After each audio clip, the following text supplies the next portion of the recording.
This week on Boring Gear Reviews, we have the Spaceman Effects Sputnik III.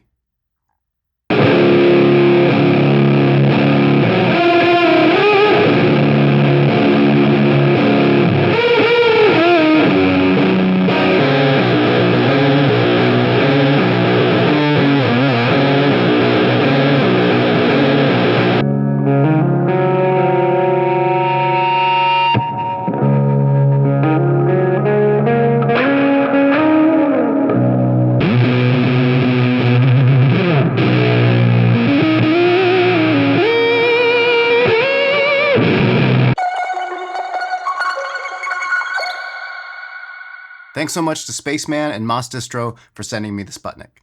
Spaceman Effects was founded in 2009 and they're based out of Portland, Oregon. The Sputnik III is an all-Germanium Soviet transistor fuzz, and it's capable of going anywhere from like a subtle dirty overdrive to full-out gnarly crazy fuzz and everywhere in between. For controls, we have signal, which will control the overall output of the pedal while it's on. Range will control the gain of the fuzz. Calibrate is a tonal filter, and that works with the filter toggle. And here we have a two-way toggle that pairs with the calibrate control, and that'll have two different frequency roll-off settings. And lastly, we have scan, and this will control the amount of kind of chaos and self-oscillation that works with the drift foot switch.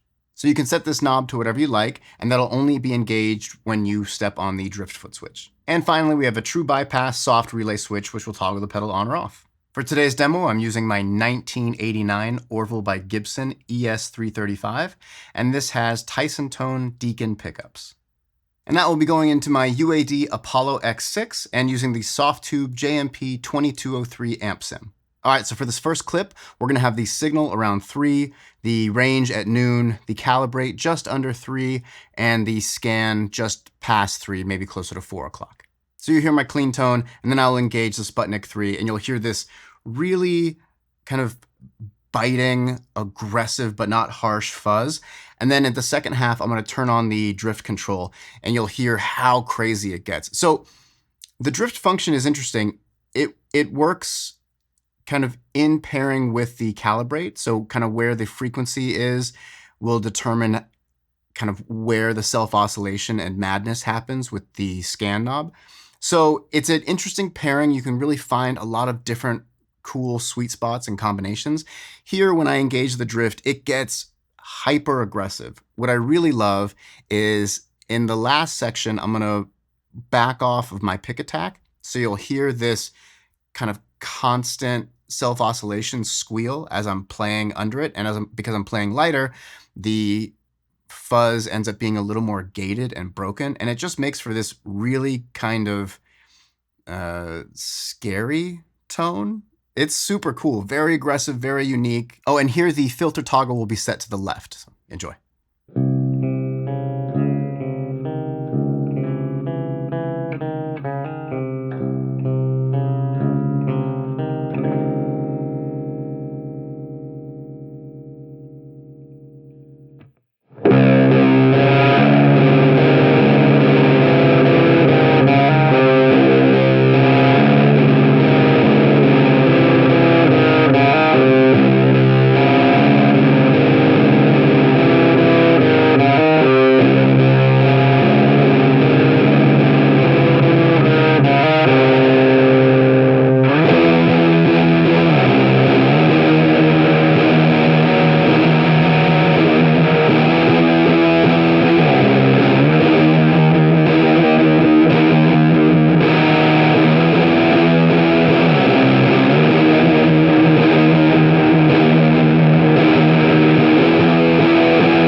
For this next clip, we're going to be using just the neck pickup of my ES-335. We're going to have the signal just about noon, the range around 3, and the calibrate we're going to roll completely off. Here we're not going to be using the drift function, so we don't need to worry about the scan knob, and then we are going to have the frequency set on the right side. That will all be paired with the Echo Dream 2 from Death by Audio. If you'd like to see a full demo of the Echo Dream 2, click the link right here. Okay, so this sound is really awesome. So in the beginning, I'm gonna have the volume rolled off and I'm gonna be finger picking. And then I'm gonna keep the volume where it's at and then I'll start using the pick. And what you'll hear is how dynamic the Sputnik III is just from that. So the difference between kind of softer finger picking and like moderate attack with a pick is great and like really, really beautiful transition from one to the other. And then I'll roll up the volume and dig in pretty hard and I'll do some kind of heavier, obviously it's tuned a little lower, chord stuff, and then as well as some like higher single note things here too. What surprised me most about this fuzz is, so with a lot of fuzzes, when you use the neck pickup, you're primarily going to be doing lead work because it gets very round and creamy and warm, super great sound. But what happens is when you're doing chord stuff, especially if the guitar is tuned lower, everything just falls apart. It turns to mush. It's very, very common, especially with germanium-based fuzzes. That is not the case here. I don't know how. I mean, obviously I say it all the time. I don't know how any of this stuff works. I don't know how this camera works, microphones, nothing, no clue. Definitely don't know how pedals work. But what I do know is that whatever magic is happening inside, even though I'm using the neck pickup on a semi-hollow guitar, which is kind of like notoriously a little muddy, it does not get muddy. It gets huge, super thick, really massive wall of sound stuff, but it doesn't get lost, which kind of blew me away. It was really exciting to hear because you don't often get to do that.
All right, for this next clip, we're going to start our chain with the Model FET from Electronic Audio Experiments. If you'd like to see a full demo of the Model FET, click the link right here.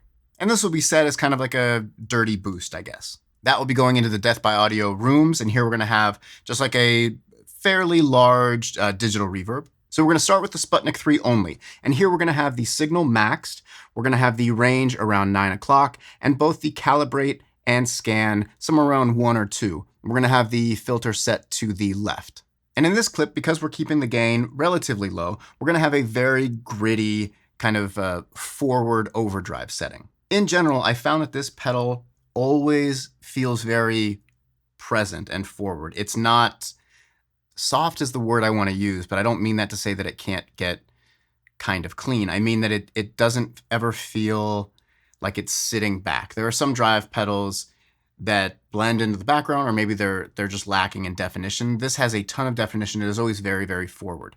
Then when we engage the rooms, the Sputnik III will be after it. So you're going to get this beautiful, rich, harmonic overtone and feedback thing happening. That's, often the case when you put drive after reverb. But the way this does it, it makes it like it wants to howl, but the drive isn't high enough for it to really kind of go crazy. So that's a sound I could live in forever. Then we're going to engage the model FET. It'll get massive, super huge. And what's cool is like you get to hear what it sounds like running a, kind of a dirty boost into the Sputnik with a reverb in between. And it's crazy big sound, really awesome. And I'll play some low and high stuff. Then we will engage the drift of the Sputnik. So here it's going to be set almost kind of like a cocked wah setting. Very, very rich and like hyper nuanced, especially in the mids and upper mids. A gorgeous sound. Really, really cool. Enjoy.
And finally, we're going back to just the Sputnik, and here we're going to have the signal maxed, the range around 2, the calibrate will be maxed as well, and the scan around 9 o'clock. And we're going to be using the right setting on the filter toggle. So like I said, super aggressive, super forward. That's where we're starting with the Sputnik 3 here. I don't know, it's a very, very aggressive but organic and raw sounding tone. Everything in this pedal I feel kind of can fit that bill. It will do kind of more traditional, milder or vintage sounding Germanium fuzz stuff. But for me, where I really kind of found a bond with this pedal was in the extremities of it, the more aggressive stuff, the thicker, kind of more gnarlier settings. Gnarlier? The more gnarly settings.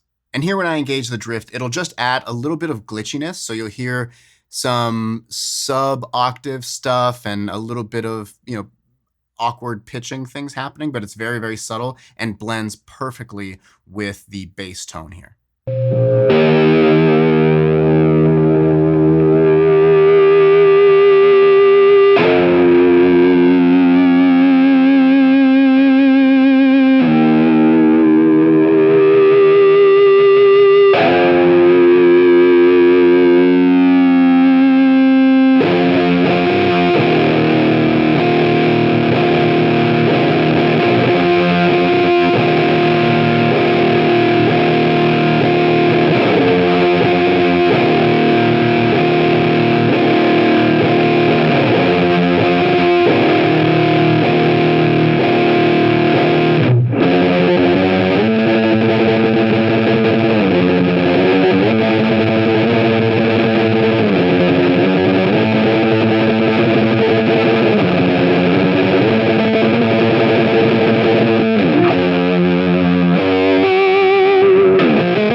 And that's a wrap for the Spaceman Effects Sputnik 3.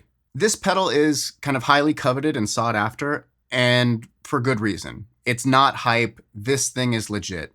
Super, super cool. Amazing build quality. Just gorgeous, plates, and, it feels incredibly solid. One really nice thing too, it has this kind of jewel LED.